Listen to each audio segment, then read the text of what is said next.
One of the most important components of the martial arts is what you see in front of you, the massage table.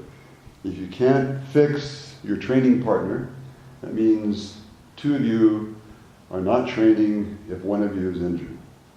So this is one of the things that should be in every dojo, and you need to know how, once someone gets on the table, how to fix them, how to put them in order, how to adjust them, how to get those sore muscles out.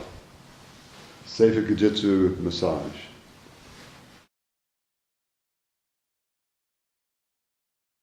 We're going to give a brief demonstration tonight on healing, emotional healing. And it was developed in this dojo. And basically it's based on the theory that thought is energy. You remove that energy, negative energy.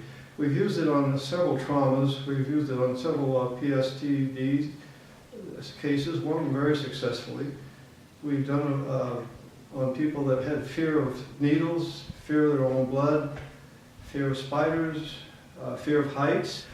We know it works in the cases that we've tried. It's all anecdotal evidence, there's nothing scientific here.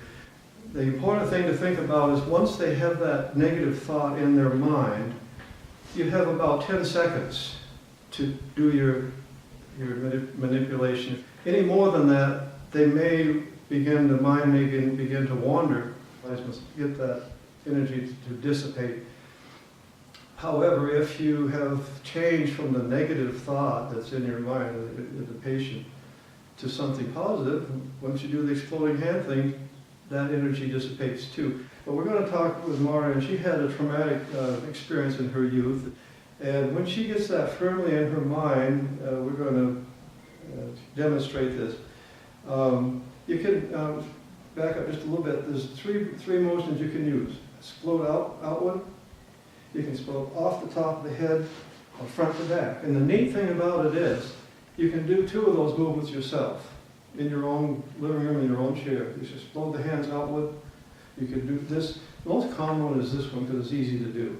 So we're going to demonstrate this now. When she feels that she has that negative energy, you'll see her raise one of her fingers like that. That tells me to go ahead and start the procedure.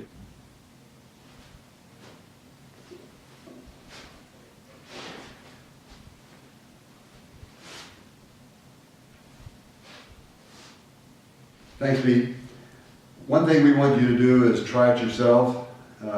If you have someone that has a fear of anything, as Pete said, spiders, needles, blood, heights, try it. Remember, don't go more than 10 seconds. When you start, you ask them, at what level is this trauma feeling like to you? You know, maybe level of fear or panic. Is it 1 to 10? And they measure it. They'll give you a feedback. You do the technique, then you ask them again. What level is it? And it's going to be less. And you want to get it down to 1 or 2. And it'll probably take 3 times to do that. But you need to ask them so you can see what progress you're making. The other thing I would ask of you is please let us know how it works for you. Let us know if you have any questions.